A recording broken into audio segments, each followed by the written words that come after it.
The palace of बड्डो का chapter 15 to 17। तो आज का एपिसोड वही से स्टार्ट होगा जहाँ से पहले वाला एपिसोड खत्म हुआ था, जहाँ पर वो छोटी सी बच्ची ह्यून को कह रही थी कि आपको योर हाइनेस ने बुलाया है तो आप तैयार हो जाइए और अपना क्लॉथ चेंज कर लीजिएगा।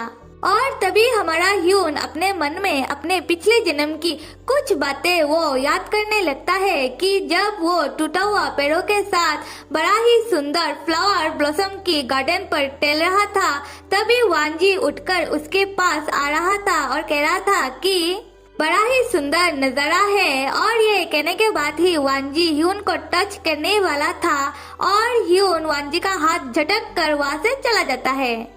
तो चलो आते हैं हम उन दोनों की इस वाली जन्म पर और देखते हैं कि हमारा जो ह्यून है वो किसी पालकी पर बैठकर जा रहा था उस फ्लावर ब्लॉसम की गार्डन पर और हमारा जे उसे देखकर कहने लगता है कि वेलकम, आज का मौसम है सुहाना और फूल खिलने वाले हैं, तो खाली पेट फूलों को कैसे देखा जाए, तो आओ और कैंडी ट्रीट है ये तुम्हारे लिए। और तब हमारा जे कहने लगता है कि तुम्हें कैंडी ट्रीट स्वीट पसंद तो है ना।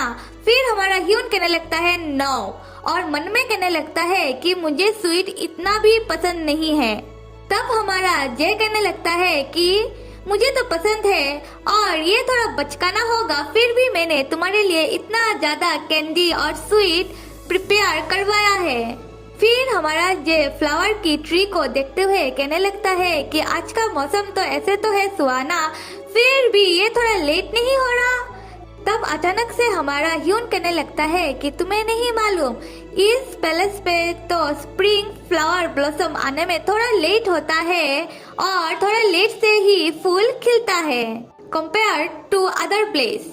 एंड हमारा जो जे है वो कहने लगता है कि मैंने तो फूलों के बारे में कुछ कहा ही नहीं, तो तुम्हें ऐसे कैसे मालूम कि यहाँ पर फूल लेट खिलता है। तुम्हारा एक्सप्रेशन देख के ऐसा तो लग रहा है कि तुम्हें इस पैलेस के बारे में बहुत ही ज्यादा कुछ पता है और अब तो मुझे ऐसा लग रहा है कि तुम शायद मैटमैन की रीबर्थ ही हो।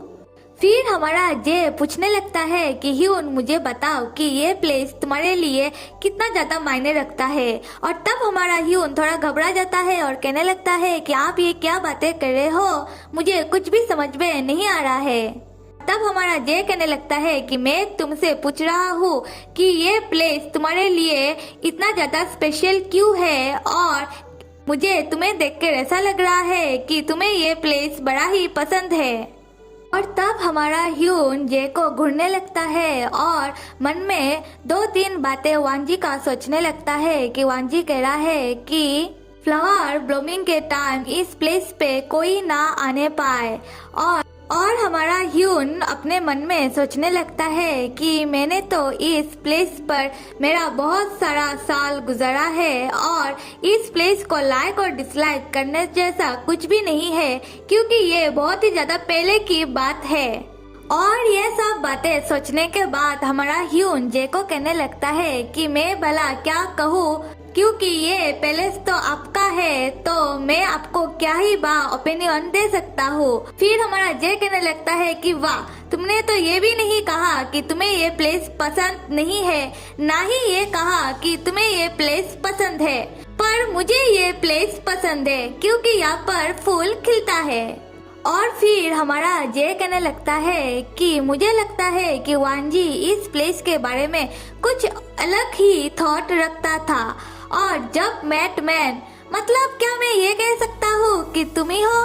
तो जे ह्यून को ये कहने लगता है और फिर जे ह्यून को कहने लगता है कि तुम जब मर गए थे तब वांजी ने इस प्लेस को बंद करवा दिया था और कहा था कि कोई भी चीज इस प्लेस से ना बाहर जाने पाए ना अंदर आने पाए। और फिर हमारा जे कहने लगता है कि मैंने जब ये बात सुनी तब मुझे ऐसा लगा कि शायद वांजी उस समय बड़ा ही गुस्से में था और वो शायद मैटमैन की यादों से रिलेट कोई भी चीज को देखना ही नहीं चाहता था, और इसलिए शायद उसने इस प्लेस को बंद करवा दिया था। पर मैंने जब ये सारी बातें बाद में सोची तो मुझे लगा कि यहाँ पर कुछ अलग ही है। वांजी शायद मैडमैन से रिलेट सारी चीजों को अपने तक ही रखना चाहता था, इसलिए शायद उसने ये सब किया। फिर जे ह्यून को कहने लगता है कि तुम्हें क्या लगता है ह्यून, और फिर ह्यून कहने लगता है कि मुझे नहीं मालूम कि वांजी क्या सोच रहा था उस समय। और ये सुनने के बाद जे कहने लगता है कि ह्यून तुम तो बड़े ही हार्टलेस हो, पता है वांजी उस समय कितना दर्द में मरा होगा। और यहाँ पर दर्द का मतलब है कि ह्यून को उस जन्म में खोने का दर्द शायद। और तब हमारा ह्यून जे को फिर से घूरने लगता है ये सुनने के बाद ही। और फिर जे कहने लगता है कि क्या हुआ तुम्हें, खैर छोड़ो ये सब बातें तो पस्ट की है।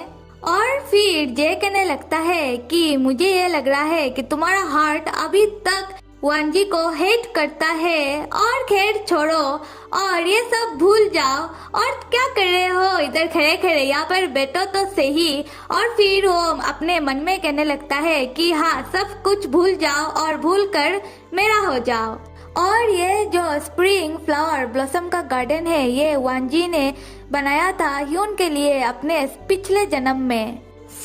जब हमारा ह्यून जे के कहने पर जे के पास बैठ जाता है, तब हमारा जे ह्यून की बालों को सहलाते हुए कहने लगता है कि क्या तुम तुम्हारे बालों पर मेडिसिन यूज कर रहे हो जिससे तुम्हारा बाल और भी ज्यादा घना और सुंदर हो जाए, और जिससे तुम्हारा बाल और भी ज्यादा लंबा भी हो जाए।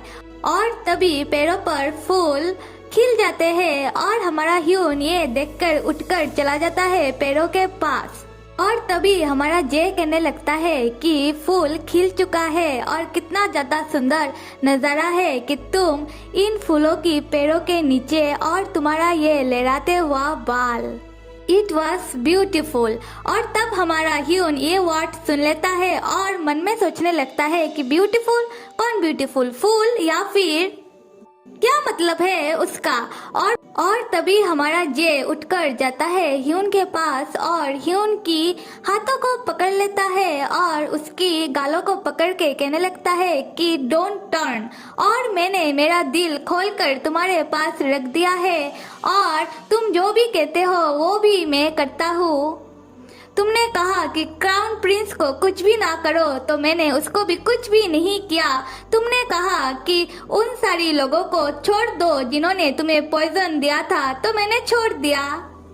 मैंने सुना तुम्हें स्वीट पसंद है, तो मैंने तुम्हारे लिए स्वीट भी प्रिपेयर करवाया, और मैं ये सब कुछ पसंद कर सकता हूँ हमेशा, पर तुम सिर्फ मेरे हो जाओ।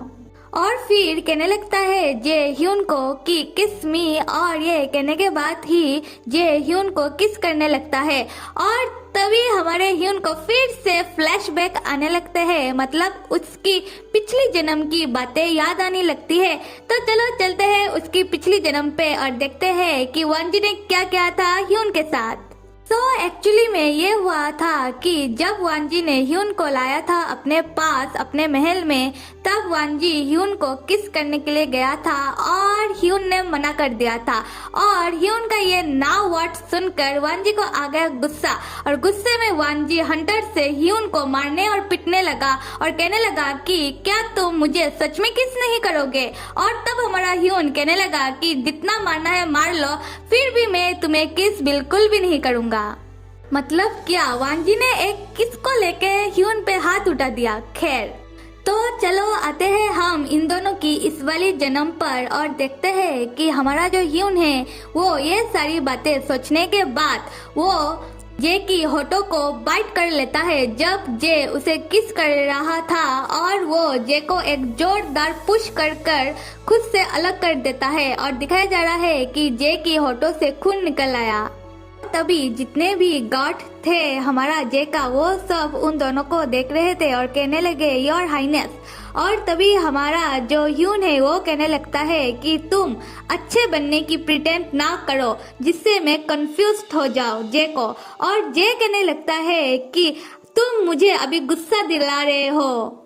और फिर जे कहने लगता है कि सबसे ज्यादा गुस्से की क्या बात है मालूम है कि मैं तुम्हारे साथ कुछ भी नहीं कर सकता, अगर मैं सबसे ज्यादा खराब मूड में हूँ फिर भी नहीं। और ह्यून को कहने लगता है कि क्या तुम मेरा बात समझ रहे हो कि मैं तुम्हें दर्द नहीं दे सकता। और ये सोच सोच के मैं और भी ज्यादा पागल हो रहा हूँ। और फिर हमारा जे ह्यून को पकड़ के कहने लगता है कि सो बताओ मुझे कि क्या करूँ मैं। क्या तुम मेरे साथ ये सब इसलिए तो नहीं कर रहे हो कि मैं वांजी का खानदान से बिलोंग करता हूँ। तो फिर सुन लो मेरी एक बात, वांजी मर चुका है, वो मर चुका है। और तुम ये बात समझ लो कि वो इस दुनिया में अभी नहीं है। और फिर जे ह्यून को कहने लगता है कि तुमने मेरे को क्या फुल समझ के रखा हुआ है। तुम क्या तुम्हारा हार्ट मेरे लिए ओपन नहीं कर सकते? क्या तुम ये कभी भी नहीं कर पाओगे? क्यों तुम मुझे इतना ज्यादा हेट करते हो? बताओ मुझे कि मैंने तुम्हारे साथ ऐसा क्या किया है।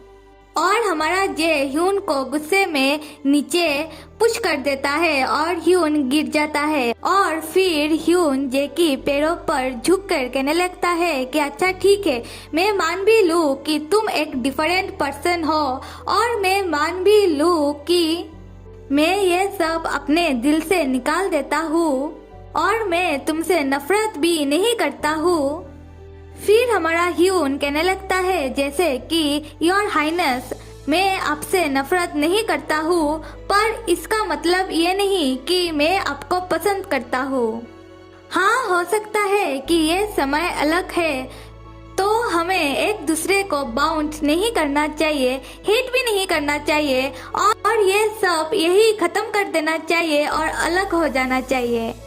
और फिर ह्यून जैसे कहने लगता है कि ऐसे भी मेरे पास अभी ज्यादा वक्त नहीं है, और मैं मेरे पिछले जन्म में भी ज्यादा दिनों तक जिंदा नहीं रहा था, सिर्फ 26 ईयर तक ही जिंदा रहा था, और अभी भी मेरे पास ज्यादा टाइम नहीं है। मैं ऐसे भी आपकी लाइफ से कभी भी गायब हो सकता हूँ, जैसे मैं था ही नहीं।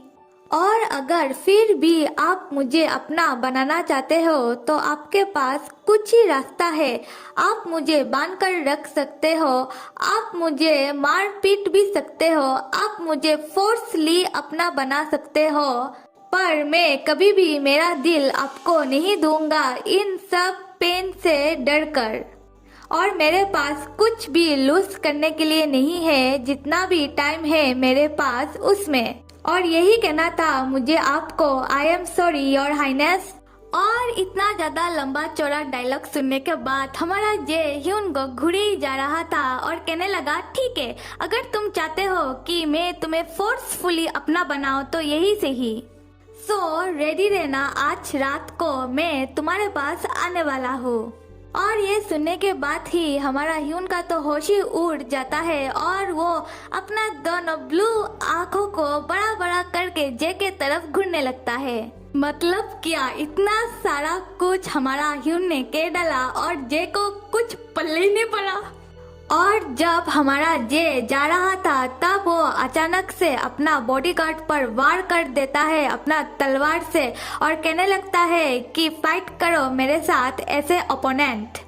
और फिर उसका बॉडीगार्ड को कहने लगता है कि जो मैंने कहा वो करो, और तब उसका बॉडीगार्ड उसके साथ फाइट करने लगता है। और फाइट करते करते जे उसका बॉडीगार्ड की नेक पर छोटा सा कट कर देता है उसका तलवार से, और उसका बॉडीगार्ड कहने लगता है कि मैं शायद अच्छा ओपोनेंट नहीं हूँ। और फिर जे अपनी हाथों को देखने लगता है कि उस पे खून लगा हुआ था, और उसका बॉडीगार्ड कहने लगता है कि योर हाइनेस क्या आप ठीक हो? और जे कहने लगता है कि हाँ मैं ठीक हूँ। और फिर उसका बॉडीगार्ड जे को थोड़ी देर देखने के बाद कहने लगता है कि योर हाइनेस ये लड़का सिर्फ एक गेस्ट है, और आप इतना ज्यादा मत सोचिए उसके बारे में। और फिर जे कहने लगता है कि अगर ये सिर्फ एक गेस्ट होता तो मैं शायद इसके साथ सब कुछ कर भी डालता, और इसका बॉडी को किसी जानवर को खिला भी देता और दूसरे दिन भूल भी जाता। और फिर उसका बॉडीगार्ड कहने लगता है कि अगर आप उसे पाना चाहते हो तो आप तो उसे पा सकते हो। और फिर जे कहने लगता है कि अगर सिर्फ उसका बॉडी का बात है तो मैं उसे कभी भी पा सकता हूँ, और मैं उसके साथ कुछ भी कर सकता हूँ, पर ही इज सो वीक। और फिर जे उसका बॉडीगार्ड को कहने लगता है कि मैं ऐसा क्यों फील कर रहा हूँ कि मैं कुछ भी नहीं कर सकता, और अगर मैं कुछ करने की कोशिश करूँ और वो अगर भाग गया हमेशा के लिए तो। और फिर जे फिर से उसका बॉडीगार्ड को कहने लगता है कि मैं उसे ऐसे ही हमेशा देखता रहूं, ये भी तो नहीं हो सकता। मेरा बॉडी इतना ज्यादा कोल्ड किसी ब्लड को भी देखकर नहीं होता। फिर जे कहने लगता है कि हाँ, मैं समझ सकता हूँ कि वांजी क्यों इतना ज्यादा पागल हो गया था उसे पाने के लिए, और वांजी उसे क्यों हमेशा अपने पास बांध के रखता था। और फिर उसका बॉडीगार्ड कहने लगता है तो आप भी उसे अपने पास ऐसे रख सकते हो। और तब जे कहने लगता है अगर वो भाग जाए तो। और फिर उसका बॉडीगार्ड कहने लगता है कि मैं ऐसा होने ही नहीं दूंगा। और तब जे कहने लगता है कि मैं भी शायद वांजी जैसा हो जाऊंगा बाद में, ऐसा मुझे फील हो रहा है। और कहने लगता है कि ऐसे किंग मैं ऐसे कुछ भी ले सकता हूँ, पर उसे कैसे। और जे अचानक से कहने लगता है कि कोर्ट फिजिशियन को बुलाओ और कहो कि उसे लेकर आए। क्या चल रहा है हमारा जे का दिमाग में अभी, और वो क्या करना चाहता है ह्यून के साथ फिलहाल, ये तो हम जरूर जानेंगे नेक्स्ट एपिसोड पर।